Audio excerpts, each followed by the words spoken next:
Hello there, thank you, and welcome to another edition of the Evening Review. My name is Okito Greg, and in studio with me this evening, Mr. John Sisay. He is the CEO of Consolidated Copper Corporation. Mr. Sisay, how are you today? I'm very well, thank you very much. Good. Thank you for having me. It's a pleasure, sir. Please, let us start with the introduction about Consolidated Copper. What is it? Who is it? Consolidated Copper is a company that I founded about 6 years ago. It's basically the owner of all the Ongopolo mines in Namibia. Okay. And you know, our mantra is in the name. We look to consolidate as much of the copper mining process in Namibia as possible. Tapping into your vast experience in the industry, please help us understand, why does the world needs to diversify its copper supply at the moment? Well, copper is one of the oldest commodities, oldest gold, Yes. and known to mankind. What's happened recently, and primarily the usefulness of copper is a conductor of electricity. And what's happened recently in the new sort of industrialization, if I can call it that, or iteration of the global economics development, we've seen the advent of the EV industry. And also we're seeing the need for AI database. Okay. So all of that means that there's been a massive paradigm shift in terms of the demand for copper. And however, the supply, there still exists a serious supply gap that will take a while to fill. And that's why copper is now probably the most critical mineral in terms of future advancement in EV or AI. And how is that translated into recent and future trends in terms of the price of copper? Well, currently, as things go, the world is a bit up and down because of all the issues that are going. Copper, historically, is a GDP tracking a product. But the future of copper is actually quite positive in terms from a price point of view, because again, as I mentioned earlier, there continues to be the gap between supply and demand, and that will continue for quite a while.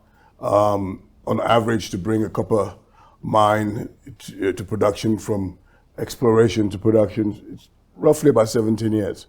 So the supply response is not as quick as the market would have it. Yeah. And because of that strain, we see the next 3, 4, 5 years a very strong sort of copper pricing environment. Okay, excellent. That's good news. But in terms of Namibia and our copper mining operations, what sets us apart as a country, as a jurisdiction? What advantages do we have? Namibia has a lot of advantages. I mean, it's a vast country, first of all. Yeah. You've got a very skilled workforce, which is good. But one of the most important things from my point of view and other investors' point of view is that as a jurisdiction, there's the rule of law, there's predictability, there's efficiency within government. I mean, there is bureaucracy and everything, but it works well, and we believe that you can actually invest there for the long term. From a copper perspective, there's so much more to be done in terms of exploration. Okay. I believe that Namibia is significantly underexplored from a copper point of view. And I think in the future, with all the infrastructure that's been built, I noticed the expansion that's going on in sort of Walvis Bay.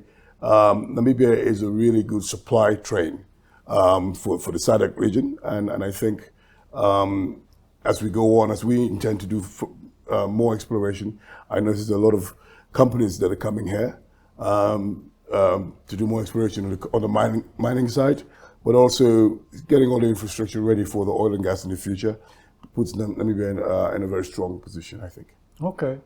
Let's focus a bit more on CCC. What's your current levels of production? How does the outlook look for the rest of the year? Well, CCC is not fully in production yet. We're doing what I would say residual copper, which is a test really to test our plants in Chudi in the north. And really what we've been doing there is retreating some of the old heaps to make sure that we understand the metallurgy, understand the various species of copper that's available there, and also test the plant. We actually produce copper cathode, okay, which is to LME standard, and thus far, all our production has been excellent in quality. So our plan now, we've done extensive drilling in Chudi. We are almost completed with our feasibility study. In both Chudi and Central Ops, we've invested over $1 billion. We intend to invest more. My plan is to inject the final capital within the next 3 to 6 months into Chudi to go into full operation. Awesome, awesome. And what will that mean for jobs? Well, obviously, I mean, in the Tsumeb area, Tsumeb is a town that was quite heavily dependent on mining jobs, Yes. not just from Consolidated Copper or Ngopolo, as it's known there. You also had Cinnamon and various other groups there. When Chudi is in full fling, we'll probably be employing about 1,000 people, including contractors, so which will make a huge difference in the local economy. Yes, that'll make a huge difference. Yeah. There's a term that is used often as brownfields. Would you mind explaining to us what that term actually means, and then adding on to elaborate about the brownfields projects in your own portfolio? Brownfields essentially old mines that have already got sort of been built before, for whatever reason, stopped. Okay. So typically you would know the ore body. Yeah. You'll have a plant that perhaps needs upgrading. And the advantage that we have in Consolidated Copper is both our mines, Ochihazi and in Chudi, we already have existing plants. And the ore body was fairly well known, although we're doing extensive drilling to redefine it and to extend the life of mine. And what a brownfield as opposed to greenfield does, it's just shortened that time period to production. I see. Because you've already got spent infrastructure. In terms of the extra drilling and exploration, have the methods and the technology changed? Not particularly. I mean, the reason why we did more drilling, when we first acquired the company, it had a 3-year mine life. I'm talking the Chudi mine. Yeah. And having spent quite a lot of money drilling extensively, not just where the pit was, but around the pit, and we can now safely say we've probably got 15 years of mining left. Wow. In Chudi. So we just improved the resource. We've managed from 2023 to now add about another 30 million tons into our resource. So that's essentially what the drilling does. And we're now repeating the same thing in Central Ops to try and increase that resource as well. You mentioned Chudi and you mentioned Ochihazi, but Matchless is also part of your portfolio. Matchless and Ochihazi form what we call central operations. Okay. Basically, the plant is at Ochihazi. That's what we always refer to Ochihazi. Yeah. We have an 8,000 ton per annum plant that sits there, and we have Matchless where we'll be mining and in Ochihazi and feed that plant. Oh, I see. I see. And will you truck the ore from? We'll truck the ore. We'll do some ore sorting at site to reduce the volume that you have to move. So you upgrade your ore, and then truck it to Central Ops or Ochihazi. Okay. Okay.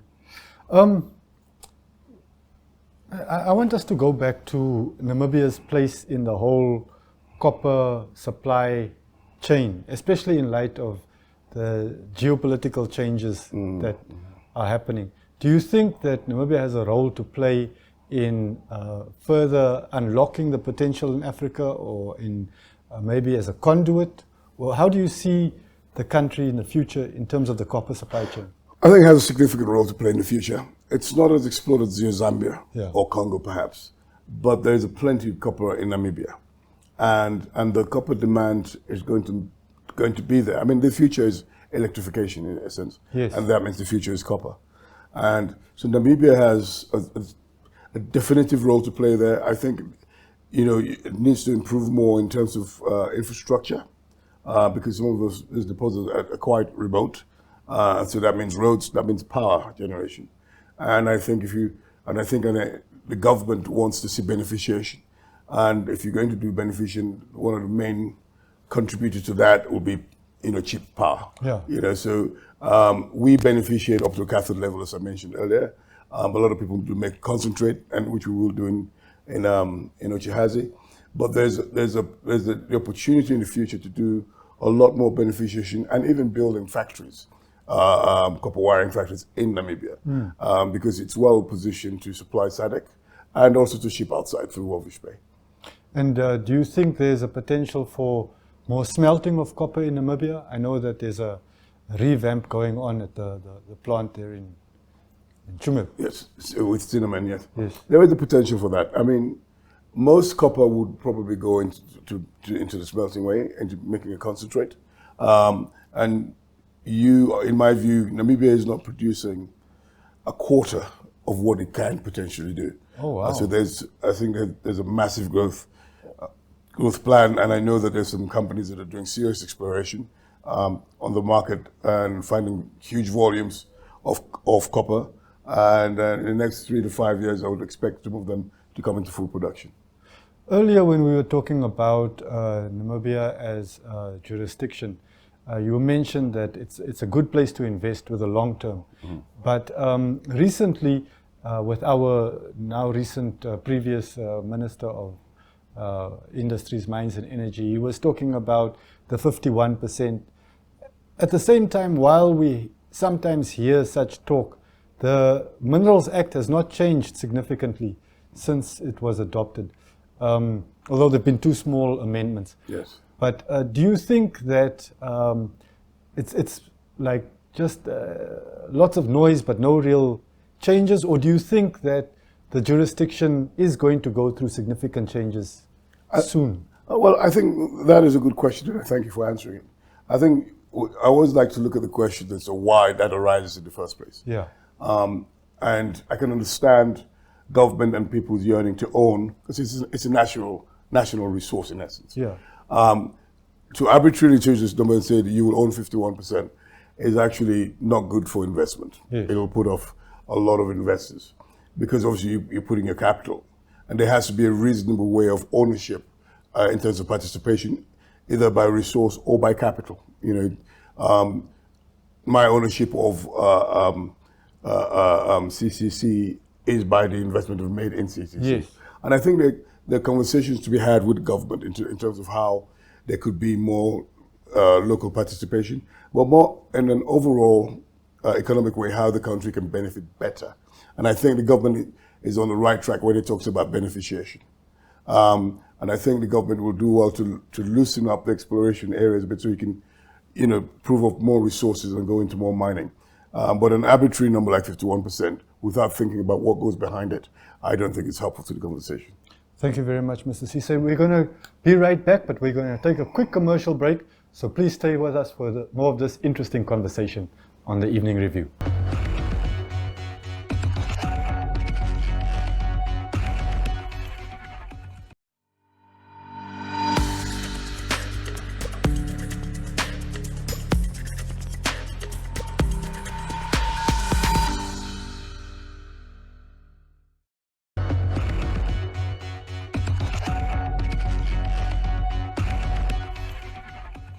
Welcome back to the Evening Review. My name is Ogito Craig, and in studio with me this evening, Mr. John Sisay. He is the Chief Executive Officer of Consolidated Copper Corporation here in Namibia.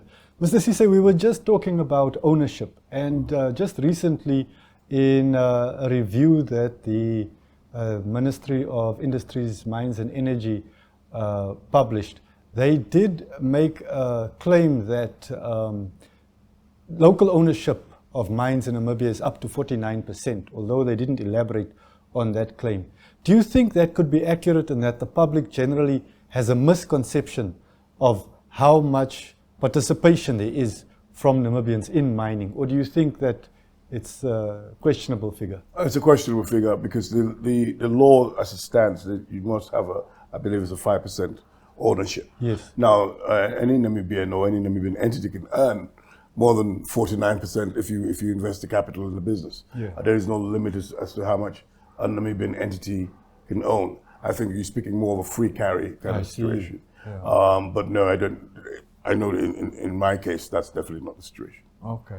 Coming back to what you were saying earlier about beneficiation, there's been an argument that mining entities only go up to the mine gate, and that there's a lot of value addition that already happens in Namibian mines, up to cathode in your case and up to concentrate in many cases. Do you think that it is correct that different companies, different industries should then take up the baton from the mine gate in adding that value locally? Or do you think that we need to take a vertically integrated approach where a company owns the mine and the factory and the whole thing up until the finished product? I understand the logic in the vertical approach sometimes in terms of trying to control the whole of the value chain. But he who makes the flour doesn't necessarily have to bake the bread. Yes. Okay, so I produce cathode. I'm not obliged to sell it abroad. I can sell it locally. If somebody wants to make a copper wiring factory, Yeah. it's a business opportunity there. So yes, I think it's natural and in some respects easier for the mines to go to the next level in terms of beneficiation because they're already in that industry. But it's also a business opportunity for all the entrepreneurs to invest in taking the product and then taking it to the next level. Do you think that the Namibian business environment in general is conducive and welcoming to our entrepreneurs and allows for new players to enter, especially new Namibians, to enter into the I think comparatively, I've worked in several African countries, and I find Namibia quite a pleasant place to work, and I think it's quite open. Surprisingly, it has, like I mentioned earlier, good workforce, good ethics. But one of the things that African businesses suffer from most of the time is access to capital. Yes. And Namibia, you've obviously got some good banks here, but I don't know that the access is there in a timely fashion for young Namibian entrepreneurs. And I think if government really wants to see more entrepreneurs in the mining space, Namibian entrepreneurs, they perhaps need to look at how they can use the local banks more to aid that effort. We do have a lot of savings in Namibia, and there's a lot of capital that's tied up. Yes, you've got to put it to work. Well, yeah, there doesn't seem to be too much appetite for that. Well, mining is risk. Yeah. It's speaking back to the earlier question about ownership. Yeah. Before you get to the production level, before you start actually making money, there's so much risk in terms of the ore body, in terms of your method of mining, and you might do all of that right, just to find at the end of it the market has gone away. Yeah. So there's risk, there's a serious risk there, and for as much as most of it is hard work and understanding the market space, there's a little bit of luck there as well. True. The Chamber of Mines, especially last year, was at pains to point out that a lot of the revenue generated in the Namibian mining industry stays in country.